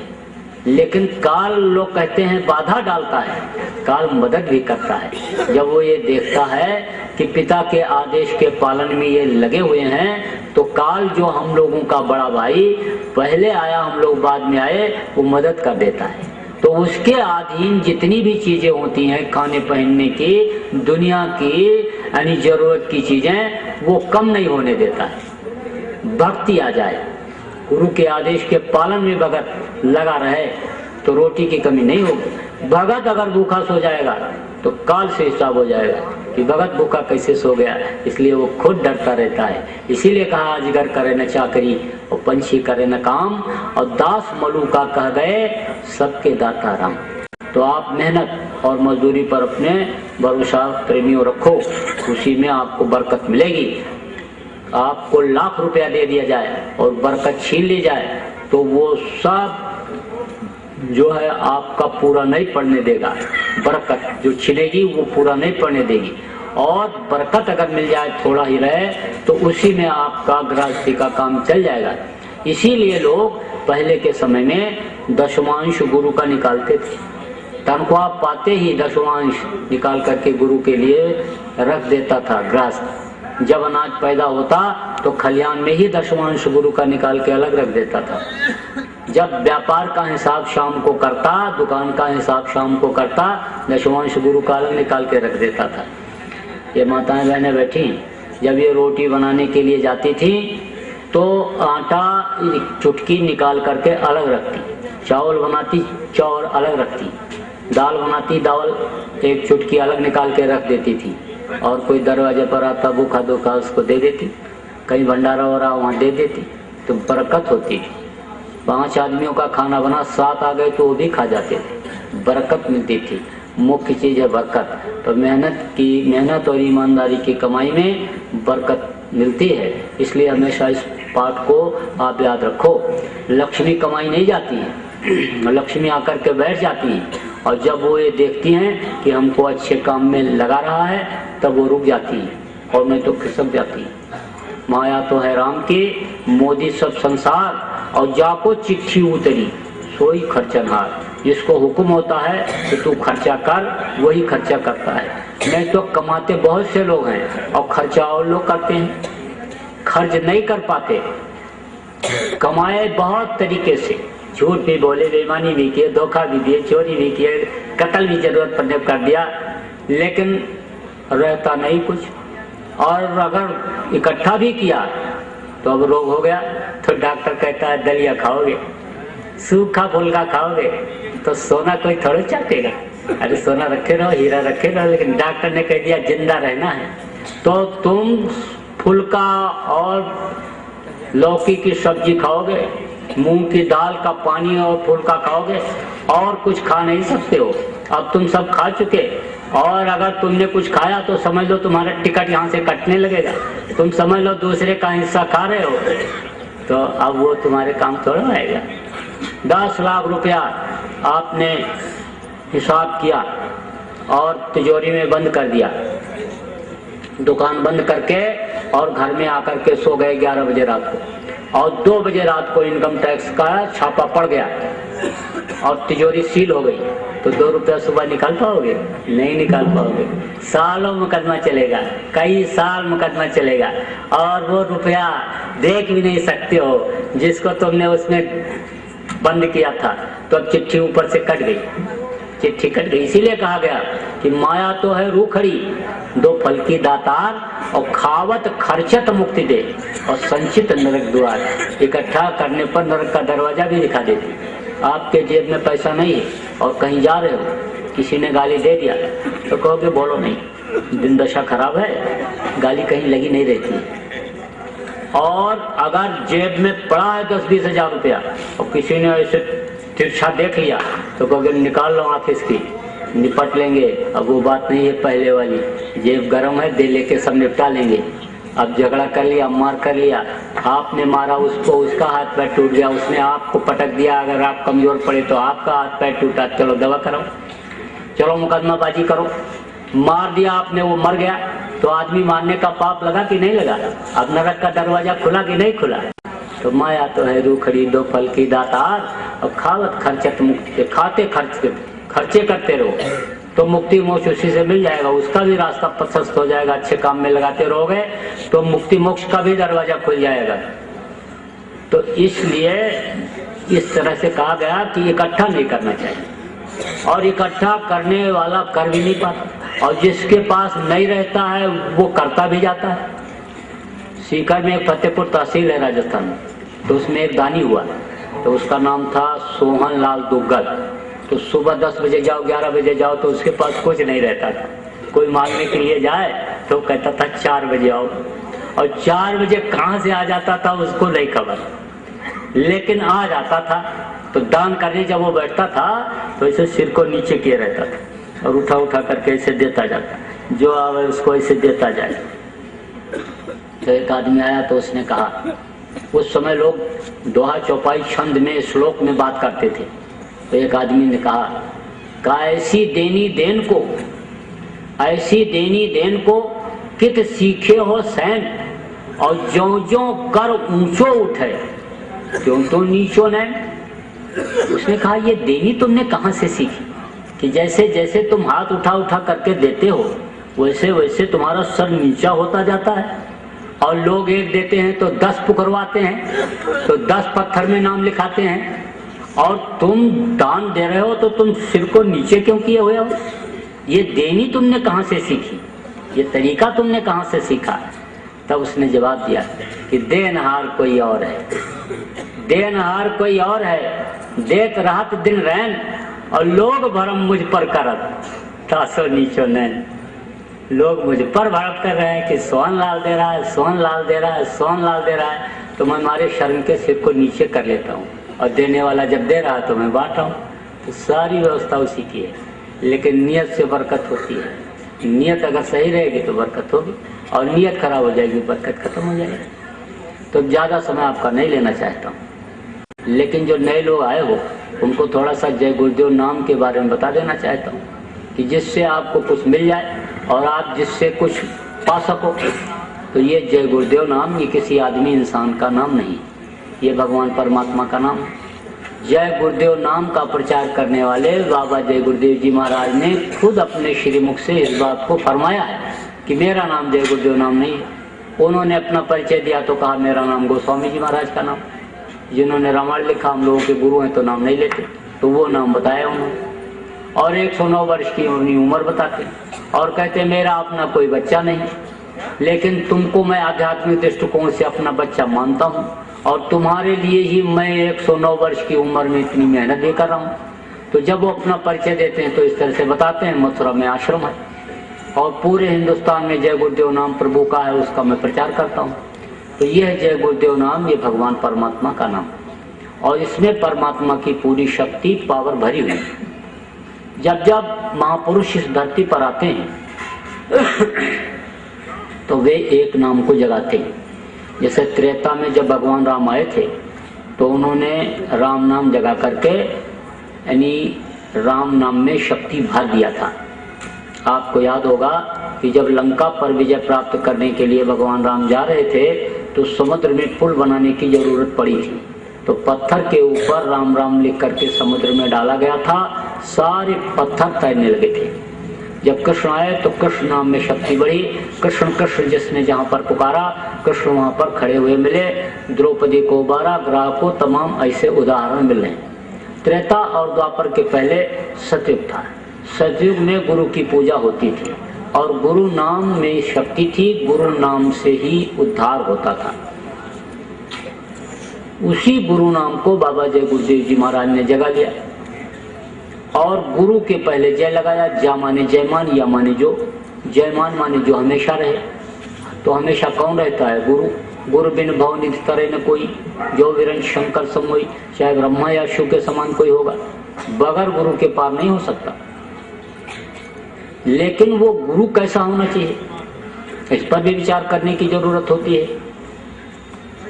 गुरु में 2 अक्षर, रू है नाम प्रकाश का और गु कही अंधकार और ताको करे विनाश जो सोई गुरु करता।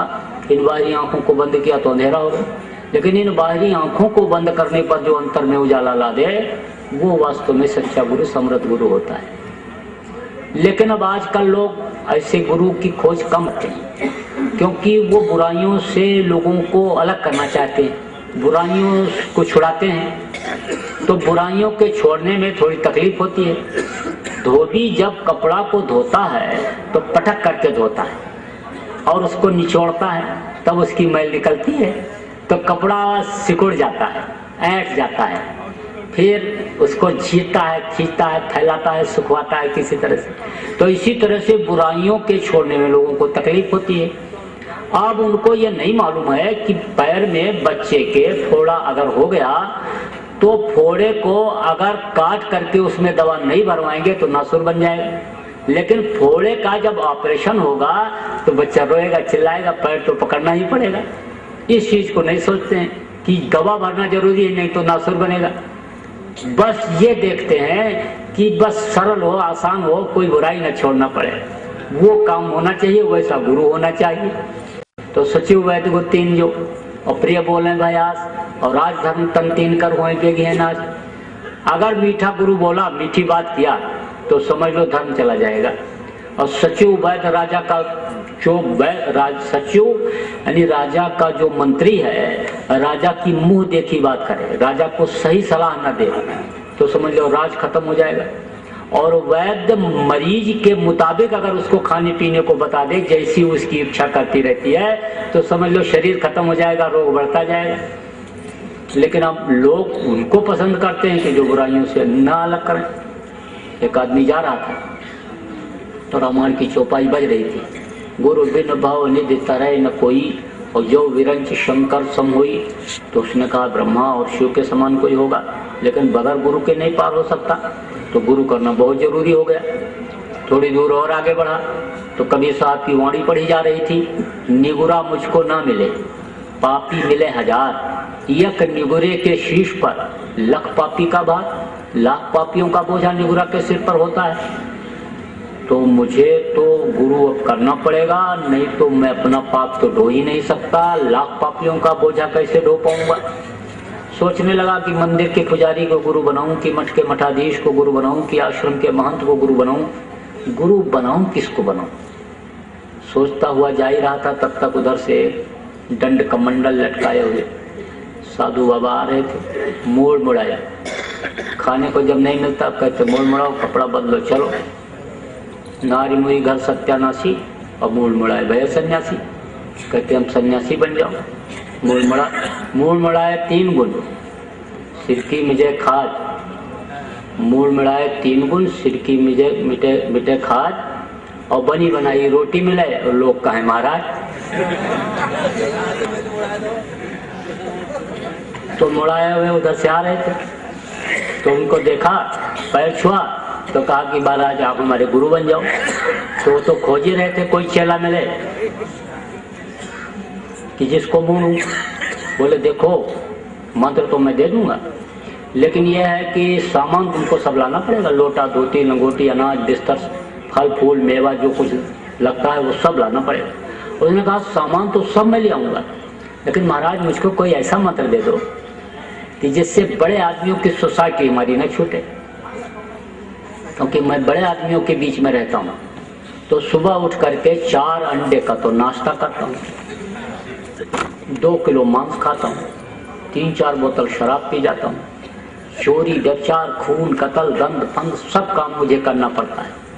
तो हमको कोई ऐसा मंत्र दो कि हमारा यह भी चलता रहे और वो भी चलता रहे। तो उस अंधे गुरु ने कहा, जिसकी तीसरी आंख नहीं खुली हुई है अंदर की, उसने कहा अरे तू घबराता क्यों है, तेरे लिए तो मैं बाईपास रास्ता निकाल दूंगा। तुझको मैं शंकर जी का मंत्र दे दूंगा। शंकर जी भी गांजा पीते थे, भांग खाते थे। अब उसको यही नहीं पता कि शंकर जी गांजा पीते थे, भांग खाते थे या जहर पी लिए थे। शंकर जी न गांजा पीते थे न भांग खाते थे, वो तो गंजेड़ियों ने गांजा पीने से पहले बम बम बम बोल करके शंकर जी को बदनाम कर दिया। तो शंकर जी का मंत्र दे दिया। अब उसने कहा कि चलो पूजा करने के लिए भगवान खरीद ला। तो भगवान खरीदने गया तो राम भगवान, कृष्ण भगवान, शंकर भगवान, विष्णु भगवान सबका फोटो कैलेंडर खरीद करके ले आया। अब उस कैलेंडर में फोटो किसका छपा है? फिल्मी दुनिया के कलाकार का, जो राम बन करके बैठ गया, कृष्ण बन करके बैठ गया, शंकर बन करके बैठ गया, उसका फोटो उसमें छपा है। नशेड़ियों का फोटो छप जाता है। रामलीला हो रही थी तो राम सीता हनुमान की झांकी सजी हुई थी, बैठे हुए थे, लोग देख करके दर्शन करके मुग्ध हो रहे थे, कैमरामैन फोटो खींच रहे थे। समय पूरा हो गया, पर्दा गिर गया, राम सीता हनुमान स्टेज पर पीछे गए बैठ गए। दूसरे दृश्य की सजावट हो गई। तो दूसरा दृश्य जब दिखाया जाने को हुआ तो मैनेजर ने पर्दा खींचने वाले से कहा पर्दा खींच। तो उसने गलती से 2 पर्दा एक साथ खींच दिया।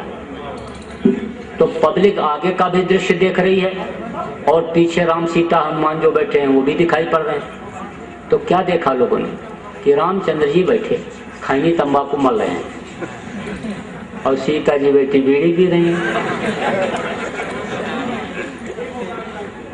तो ऐसे ही लोगों का फोटो खिंच गया और कैलेंडर छप गया। अब वो उन्हीं के पैर पर मत्था पटक रहा है। फिर सुबह सोचा कि अब पूजा करने मंदिर में नहीं जाएंगे तो लोग कहेंगे नास्तिक का नास्तिक रह गए। तो सुबह थाली में फूल पत्ते रख लिया और रख करके पहुंच गया वहां मंदिर के दरवाजे पर। जब मंदिर के दरवाजे पर पहुंचा तो बोला मैंने बड़ी गलती किया, जो मैं ये नया वाला जूता पहन करके आ गया। मंदिर के दरवाजे से जूते अक्सर गायब हो जाते हैं और मेरा जूता अगर चला गया तो 1200 रुपया चला जाएगा। तो उसका मन कहाँ लग गया? जूता में। तो फूल चढ़ाया तो घूम के जूता देख लिया, अच्छा चढ़ाया तो जूता देख लिया, प्रसाद चढ़ाया तो जूता देख लिया, अगरबत्ती जलाया तो जूता देख लिया। जब आरती करके थाली जमीन में रख दिया और स्तुति करने के लिए खड़ा हुआ तो कहता है तमेव माता च पिता तमेव। तब तक मन लग गया जूते में। तो जूते को देख कर कहता है तमेव बंधु च सखा तमेव। अब फिर घूमा मूर्ति की तरफ तो कहता है तमेव विद्या च दगड़म तमेव। तब तक फिर लग गया जूते में मन तो कहता है तमेव सर्वम मम देव देवा। जूते को देख के तमेव सर्वम मम देव देवा। तो कहा गया बड़े बड़े पंडित जोर लगाया और नहीं भूत मन वश में आया। लाख करो तदबीर प्यारे गुरु बिना, है सोना मनुष्य शरीर प्यारे गुरु बिना। तो समर्थ गुरु जब तक नहीं मिलते हैं तब तक ये मन रुकता नहीं और तब तक ज्ञान नहीं होता है, तब तक बुद्धि नहीं जगती है, तब तक सही रास्ता नहीं मिलता है। तो गुरु तो हमेशा रहे, सच्चे गुरु भी रहे हमेशा। जब इस धरती से जीवों का जाना ऊपर बंद हो जाता है तब जोगजीत भेजे जाते हैं। 16 सुतों में जोगजीत हैं, उनको भेजा जाता है। तो वो यहाँ सुते संत के रूप में आते हैं तो फिर समझा करके बता करके रास्ता दिखा करके जीवों को ले जाते हैं। कलयुग के प्रथम संत कबीर साहब थे। तो कबीर साहब की पहले खुल गई थी आँख, लेकिन वो एक दिन गए रामानंद जी महाराज के पास।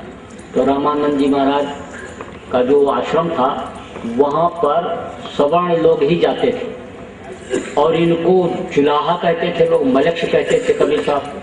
तो इनको जाने नहीं देते थे, कहते थे कि अपवित्र हो जाएगा, स्थान यहाँ नहीं आने पाते थे ये। लेकिन जब एक दिन गए तो दूर खड़े थे दरवाजे पर और रामानंद जी महाराज अपना माला खोज रहे थे सुमिरली। काफी देर से परेशान थे तो कबीर साहब वहीं से बोले, अरे गुरुजी आपका माला वहां रखा है, आप बहुत देर से परेशान हो, ले लो। तो उन्होंने देखा माला वहीं रखा जहां कबीर बोले थे। तो एक तो होता है, एक होती है विद्वता, विद्वान होते हैं, और एक होता है ज्ञान। तो हिंदी पढ़ लो, अंग्रेजी पढ़ लो, उर्दू फारसी का ज्ञान खूब अर्जित कर लो, दुनिया की जानकारी कर लो, हर क्षेत्र की जानकारी कर लो, तो आप क्या रहोगे? विद्वान रहोगे। लेकिन एक होता है ज्ञानी, जिसकी अंदर की आंख खुल जाती है, इन दोनों आंखों के बीच की तीसरी आंख खुल जाती है और अंतर का बोध हो जाता है। वो अंतर में ही बैठ करके दुनिया की सारी चीजों को देख लेता है, उसको ज्ञानी कहते हैं। मसी कागज ने कलम गई नहीं हाथ, उस पर आज लोग रिसर्च कर रहे हैं, पीएचडी कर रहे हैं। तो वो ज्ञानी थे। कौन? कबीर साहब। और ये रामानंद जी विद्वान थे। तो उन्होंने किताब में ये पढ़ा था कि तीसरी आंख अगर किसी की खुल जाए तो वो कहीं भी बैठ करके हर चीज को देख सकता है। तो उनको ये विश्वास हो गया कि कबीर की तीसरी आंख खुली हुई है, तभी तो माला को वहां से देख लिया, सामने भी नहीं है, बहुत दूर है और वहीं से बता रहा है, तो उसकी आंख खुली हुई। तो उन्होंने कहा हम अब इसको अपना गुरु बनाएंगे। तो गए और कबीर को इसे चिपका लिया रामानंद जी ने और बोले बोलो किस लिए आए हो? तब कबीर ने कहा आपको गुरु बनाने के लिए। तो ऐसे तो ये बड़ी चिंता में हो गए कि मैं तो इनको बनाना चाहता था और ये मुझे गुरु बनाने के लिए कह रहे हैं। तब फिर उन्होंने कहा आखिर अब तुमको क्या जरूरत है गुरु बनाने की?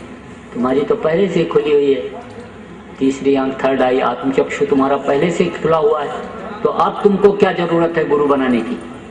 तब उन्होंने कहा कि गुरु की मर्यादा रखने के लिए, गुरु का अस्तित्व न समाप्त हो जाए, गुरु का नाम न खत्म हो जाए, इसलिए आपको गुरु बनाना चाहता हूँ।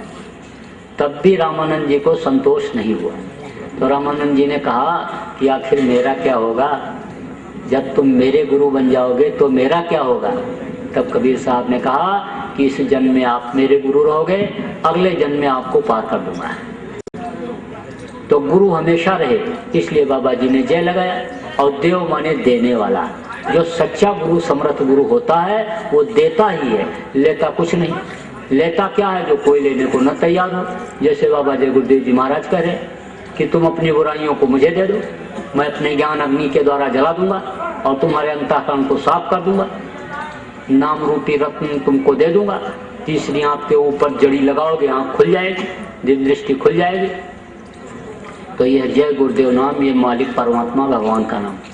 आपके मन में शंका हो जाए, परीक्षा ले लो। जंगल में आप जा रहे हो, डाकू आपको घेर लें, जंगल के जानवर घेर लें, बचने की कोई उम्मीद ना हो। 10 बार जय गुरुदेव बोलो, कोई न कोई बचाने वाला आ जाएगा। रास्ते में जा रहे हो, मधुमक्खियाँ छेदने लगे, पानी में नहाने के लिए गए हो, डूबने लग जाएं, तिनके का भी सहारा ना हो, आप 10 बार जय गुरुदेव बोलो, कोई न कोई बचाने वाला आ जाएगा।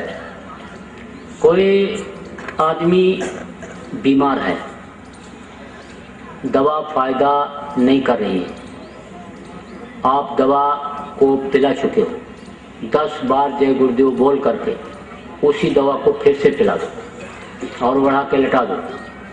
जब दवा आपने पिलाया 105 डिग्री बुखार चढ़ा हुआ था, और 2 घंटे के बाद देखोगे कम हो जाएगा, उतर जाएगा। कोई जायज काम है, आप करना बन रहा हो, बार बार दौड़ के जा रहे हो, आप 10 बार जय गुरुदेव बोल करके जाओ, 2 आना 4 आना से लेके 16 आना तक बनेगा। जैसा काम होगा उस हिसाब से आपका काम बनेगा। लेकिन एक चीज और बता दें, चोरी चकारी या गलत काम के लिए अगर जय गुरुदेव बोल करके गए तो उसी दिन पकड़े जाओगे, फिर नहीं बच सकते, मार पड़ेगी। देखो बच्चों, विद्यार्थियों, खूब मेहनत से पढ़ना। परीक्षा के समय में अगर कोई सवाल ना समझ में आवे तो उस समय जय गुरुदेव बोलना, आंख बंद करके अंदर में बोलना। जोर से बोलोगे लड़के हंसेंगे, अंदर में बोलना तो सवाल समझ में आने लगेगा, याद आने लगेगा। लेकिन पढ़ना जरूरी है, पढ़ोगे नहीं तो क्या याद आएगा, पढ़ना जरूरी है। कोई आदमी मर रहा हो, आखिरी सांस ले रहा हो, आप हर तरफ से निराश हो गए हों, पंडित मुल्ला पुजारी का दुआ बबूद करा चुके हूँ, वैद्य हकीम डॉक्टर का इलाज करा चुके हूँ, राम रहीम ईसा मूसा 33 करोड़ देवी देवता भैया भवानी सबको पुकार चुके हो, सोच लियो कि बचेगा नहीं, तो मरने वाले के कान में 10 बार जय गुरुदेव बोल देना। जय गुरुदेव नाम प्रभु का नाम बोलो, जय गुरुदेव नाम प्रभु का नाम बोलो, जय गुरुदेव नाम प्रभु का नाम बोलो, तो मरने वाला आदमी आंख खोल देगा। अगर भूत प्रेत बाधा से या बीमारी से बेहोश हो गया होगा तो बच जाएगा। मान लो इस दुनिया संसार से उसके जाने का ही समय हो गया, क्योंकि जाना सबको पड़ता है। बल विक्रम वेणु दधीच गए और पारथ गए जिन भारत छाना, गए दुर्योधन जंग जुरे जिन 64 कोस में 76 ताना, बल ऐसे बलवान गए ये करे कखरी रसकंध लुकाना, और धरा का प्रमाण यही स्वामी, हरा सुझरा और बरा सो बताना। तो जाने का भी समय अगर हो गया होगा तब भी वो 1 मिनट के लिए आंख खोल करके बताएगा कि हमारे सामने एक सफेद दाढ़ी वाले, सफेद कपड़ा लपेटे हुए महात्मा आ गए। बाबा जय गुरुदेव जी महाराज की तस्वीर अगर पहले कभी देखे हुए होगा या बाबा जय गुरुदेव जी महाराज का दर्शन किए हुए होगा तो साफ साफ बताएगा कि बाबा जय गुरुदेव जी महाराज आ गए और उन्होंने हमको यमराज के दूतों से बचा लिया। इस समय मुझको पूरी शांति महसूस हो रही है। मेरी हड्डी हड्डी जो चटक रही थी, हजारों बिच्छू के डंक मारने इतना दर्द मेरे बदन में पैदा हो गया था, आंख की रोशनी जो खत्म हो गई थी, कान से सुनाई नहीं पड़ रहा था, जबान तुतली हो गई थी, अब मुझको कोई तकलीफ नहीं है। अब मैं बाबा जय गुरुदेव जी महाराज के साथ जा रहा हूँ, मुझको पूरी शांति महसूस हो रही है। तो मरने वाला कभी झूठ नहीं बोलता, फिर तो यकीन विश्वास आपको करना ही पड़ेगा। लेकिन अब आप में बुद्धिजीवी लोग भी बैठे हैं, पढ़े लिखे, एमए PhD डीलिट तमाम डिग्री लिए हुए बैठे हो, तो आप तो इस बात पर विश्वास करो न करो, क्योंकि आप आधुनिक दुनिया में हो। तब आप कहोगे कि अरे जब कभी आंधी आफत आएगी, बीमारी तकलीफ आएगी, तब हम क्या परीक्षा लेंगे, तब हम क्या लाभ उठाएंगे। आप चाहो आज से लाभ उठाओ। रात को खाना खाने के बाद जब आप सोने के लिए बिस्तर पर जाना तो आंख बंद करके और अंतर में जय गुरुदेव आधा पौन घंटा बोलना, और सुबह जब उठो तो इसी तरह से बिस्तर पर बैठ जाओ। दिन में जहाँ मौका मिल जाए वहीं पर आप आंख बंद करके और जय गुरुदेव बोलो, देखो आपको कितना लाभ होता है। लेकिन शाकाहारी रहना और ऐसे नशे का सेवन मत करना कि जिससे बुद्धि खराब हो जाती है। आप शाकाहारी सदाचारी रह करके अगर जय गुरुदेव नाम का ही जाप कुछ दिन कर लोगे तो आपको बहुत लाभ दिखेगा। चौमुखी विकास जिसको कहते हैं, चारों तरफ से लाभ आपको दिखाई पड़ेगा। आप करके देख लो, और जैसे मौका मिले वैसे आप को जैसे खबर लगाए कि नामदान होने वाला है, आप पहुंच करके और नामदान ले लो, अपनी जीवात्मा का भी कल्याण कर लो। नहीं तो ये बेचारी फंस जाएगी, और फंस जाएगी तो फिर करोड़ों करोड़ों जन्मों तक के लिए ये चली जाएगी नर्क में 84, फिर तो बहुत मुश्किल हो जाएगा। इसलिए आप इन सब चीज़ों का जो बताया गया आप ध्यान रखना और इन पर आप लोग अमल करना। तो आपका ज़्यादा समय नहीं लेना चाहता हूँ। मेरे कहने सुनने में अगर कोई गलती हुई होगी तो आप छोटा समझ करके माफ़ करना। बोलो जय गुरुदेव, जय गुरुदेव, जय गुरुदेव, जय।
कुछ बात हुई थी